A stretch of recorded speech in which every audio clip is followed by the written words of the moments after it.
Muitos anos depois, diante do pelotão de fuzilamento, o coronel Aureliano Buendia havia de recordar aquela tarde remota em que seu pai o levou para conhecer o gelo. Olá, este é o Lu em Letras, o podcast literário para quem ama sentir e refletir literatura no mundo da lua. Eu sou Larissa Dur e hoje, neste 10º episódio, sim, já é o 10º, falarei sobre 100 Anos de Solidão, publicada pela primeira vez em 1967, escrito pelo colombiano Gabriel Garcia Marques. Acho assim que o Gabo dispensa apresentações. Ele se tornou um dos escritores mais famosos do mundo, chamou muita atenção para a literatura produzida aqui na América Latina, há quem o considere o verdadeiro representante do real maravilhoso latino. Publicou mais de 10 obras, ganhou diversos prêmios, inclusive o Nobel de Literatura de 1982. Todo mundo já escutou falar de pelo menos um livro dele, ainda que não saiba do que se trata. Tem 100 Anos de Solidão, Ninguém Escreve ao Coronel, Crônica de uma Morte Anunciada, Amor nos Tempos do Cólera e por aí vai. Ele nos deixou tem pouco tempo, em 2014, mas sinceramente acho que ele é um desses seres humanos eternos, não é? Não só por ser um dos escritores mais publicados, traduzidos, lidos do mundo, mas porque suas histórias deixam marcas nas pessoas. É isso, ele faz parte da gente. Comecei a ter alguma noção de quem Gabriel Garcia Marques poderia ser quando uma moça sentou do meu lado no ônibus. A gente conversou sobre estudo, ela disse que era enfermeira, eu falei que fazia literatura, e ela começou a me contar sobre os livros preferidos dela, as histórias mais incríveis que já tinha lido, e me indicou veementemente a leitura de Amor nos Tempos do Cólera e 100 Anos de Solidão. Ela me contou bem por cima do que se tratava e eu fiquei curiosa. E minha curiosidade, aliás, foi mais alimentada pela forma como ela falava dos livros do que os livros em si. Eu pensei, gente, se as histórias desse tal de Gabo mexem tanto assim com as pessoas, eu preciso dar uma conferida. E depois dela eu ouvi relatos assim mais 1 milhão de vezes, sem parar. E por achar que devia ser mesmo impactante pra caramba, eu fui deixando a leitura depois, sempre para um momento melhor, mas acabou que eu não decidi sozinha. Tive que ler para a faculdade, não tive mais desculpas. Meu plano antes era começar por Amor nos Tempos do Cólera, porém um professor pediu trabalho sobre 100 Anos de Solidão, então lá fui eu. Escrita durante um período político conturbado, a obra faz referências às guerras e revoluções da América Latina, sim, bem como aos problemas econômicos e sociais por ela causados, por intermédio da mítica história de Macondo. Tudo tem início com o casamento dos primos, Úrsula Iguarã e José Arcádio Buendia, que na companhia de um grupo de pessoas fundam um vilarejo em um lugar super remoto, e essa mudança é motivada por um sonho premonitório do José Arcádio sobre uma cidade feita de espelhos chamada Macondo. A partir daí, a gente acompanha as desventuras de 7 gerações da família Buendia no decorrer de um século. Então, a história se passa desde a fundação de Macondo até sua queda, que paralelamente corresponde ao início e o fim dos Buendia. Chorei com esse fim? Chorei, não nego. Tenho para mim que Macondo aparece como uma metáfora, sua população passa pelos mesmos processos históricos das pequenas cidades latinas do século XX. 100 Anos de Solidão provoca o encontro entre história e ficção, mesclando valores culturais reais a um universo fictício. Eu disse agorinha a expressão real maravilhoso. O real maravilhoso tem outros nomes, realismo fantástico, real fantasioso, talvez você já tenha escutado um desses. E é um gênero, para algumas pessoas, um subgênero de fantasia que ficou muito popular na América Latina no século XX. Narrativas do real maravilhoso misturam realidade e ficção. A realidade objetiva não existe. Elementos mágicos acontecem com frequência e não são tratados necessariamente como estranhos, fazem parte daquele universo. Se os personagens de 100 anos toda hora parassem para pensar em como tudo que acontece é bizarro, meus deuses, não teria história. Porque sim, é bem bizarro. Lendo, a gente não consegue entender 100% tudo aquilo, a gente aceita. Não é para usar a razão convencional, sabe? E é isso que faz o livro ser tão incrível. Eu senti, juro.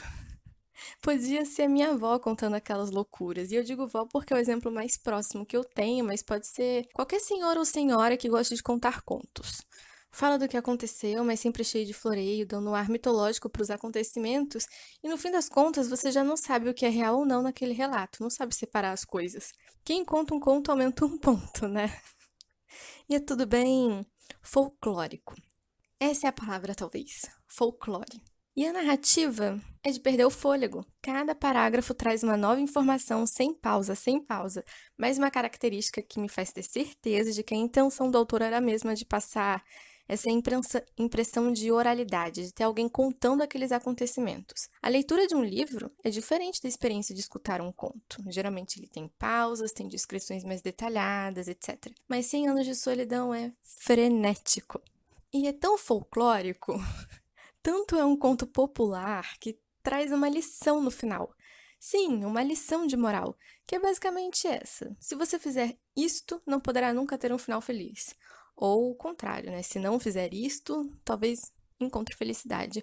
Ou, sendo mais específica, sem dar spoiler, porque é uma informação que aparece logo no início do livro, se primos se casarem, terão um filho com rabo de porco. A Úrsula casou com José Arcádio sabendo disso, morrendo de medo. Ela não queria dormir com ele porque o filho poderia nascer com um tal rabo. E isso vai assustar a Úrsula para sempre, e com razão. E a dona Úrsula Iguarã, meus amigos, ela é a matriarca. Eu adoro essa personagem. Na verdade, eu gostei de todas as personagens femininas, mais do que as masculinas, não nego. E existe sim uma problemática na representação das mulheres que incomoda algumas leitoras. Me incomodou um pouco também, principalmente no início, mas pra mim, eu não acho que seja a causa da época em que o livro foi escrito, lá na década de 60. Não acho que seja isso simplesmente. Eu acho que envolve fatores culturais externos, claro, mas também principalmente a construção do universo da obra. Acho que de forma proposital até. Ao mesmo tempo em que elas são mulheres do século XX, aparentemente, ou seja, elas precisam se casar, ser submissas, viver para a família, etc, etc, elas têm questões fantásticas, no sentido surreal mesmo, que podem até fazer com que a gente esqueça o quão similar a situação delas é com a das mulheres que a gente conhece na vida real. Além disso, elas são, assim como os homens da história, levadas pelos instintos mais primitivos.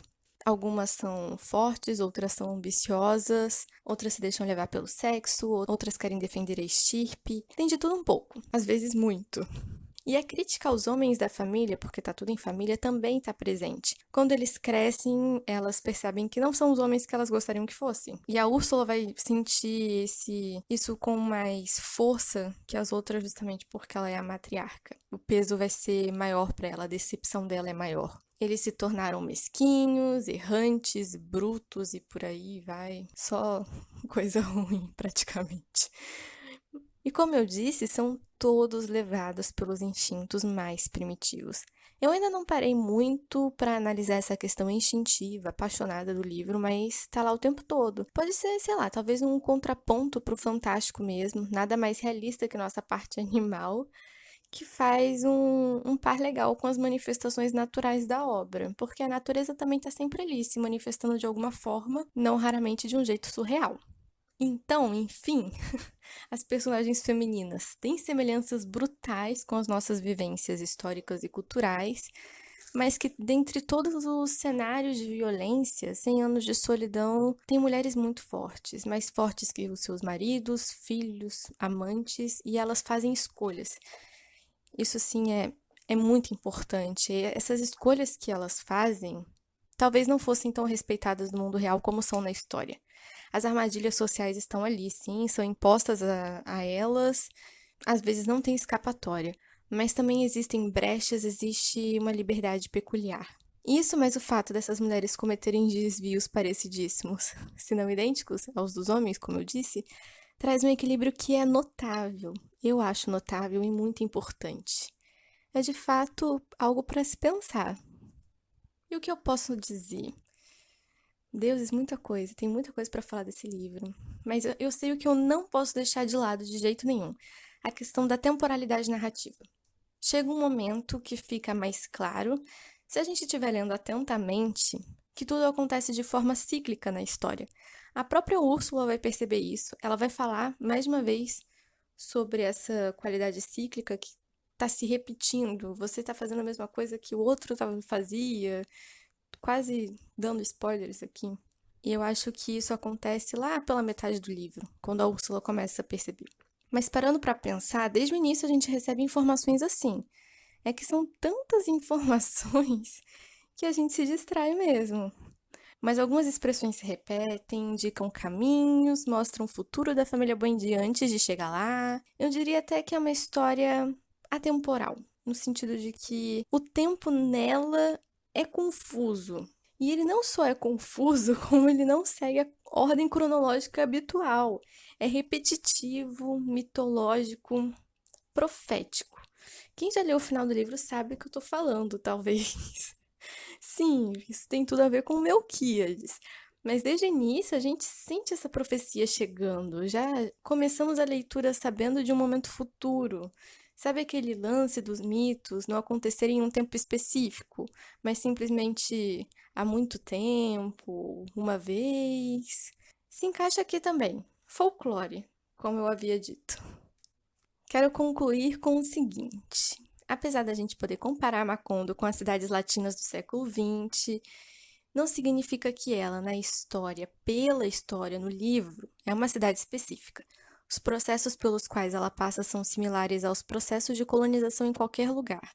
Temos a sensação de ser esse tempo, século passado, mas também poderia ser qualquer outro momento, desde que aconteça um encontro de antigas tradições com a modernidade.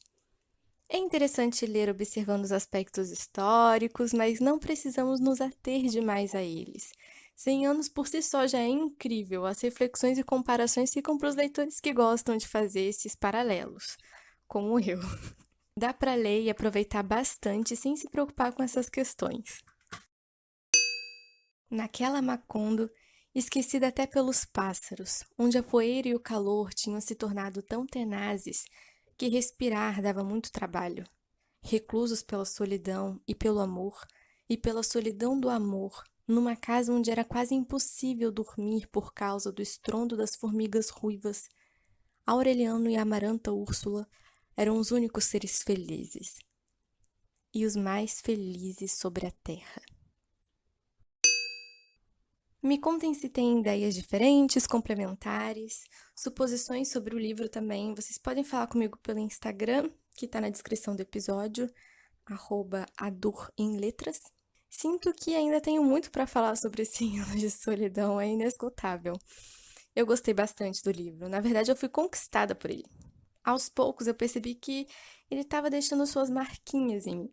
Amei isso, amei me envolver com esses personagens inesquecíveis, mitológicos, impressionantes e mais um monte de adjetivo que a gente conseguia imaginar.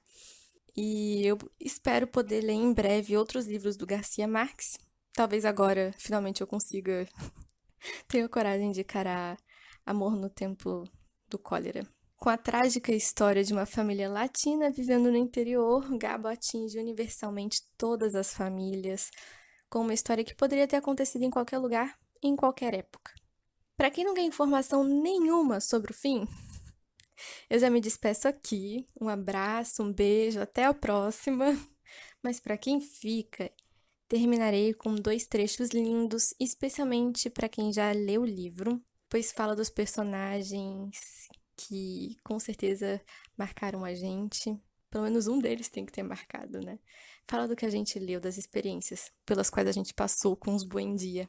E foi lendo esses 2 trechos que eu percebi. Eu tinha me apegado à família Buendia. Na minha edição, o primeiro trecho tá lá pela página 387 e o segundo, acho que na 390, mas isso varia de acordo com a edição. Mas tá no final do livro, bem no final. Muitas vezes foram despertadas pelo fanar dos mortos. Ouviram Úrsula lutando com as leis da criação para preservar a estirpe. E José Arcádio Buendia buscando a verdade quimérica dos grandes inventos.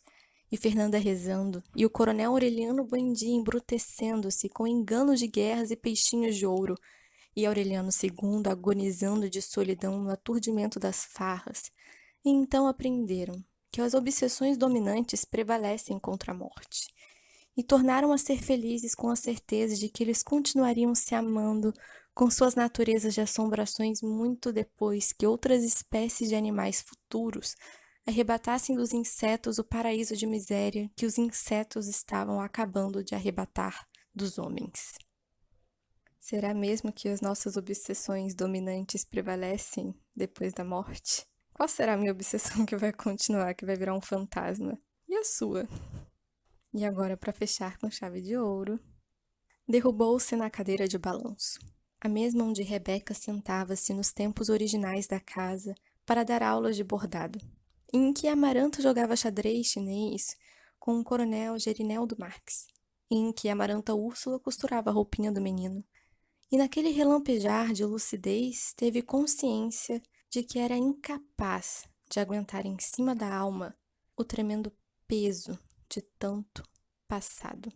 Ferido pelas lanças mortais das nostalgias próprias e alheias, admirou a impavidez da teia de aranha nos roseirais mortos, a perseverança da erva daninha, a paciência do ar no radiante amanhecer de fevereiro. Esse último trecho, eu acho ele muito bonito. Não só porque relembra a gente de momentos da história, mas também porque faz a gente pensar na nossa própria história, nos nossos antepassados e, enfim, como a gente chegou aqui, isso das nostalgias próprias e alheias. Eu também me pergunto se nas nossas vidas o tempo também não é cíclico. E um dia a gente vai perceber isso, que nem a Úrsula percebeu.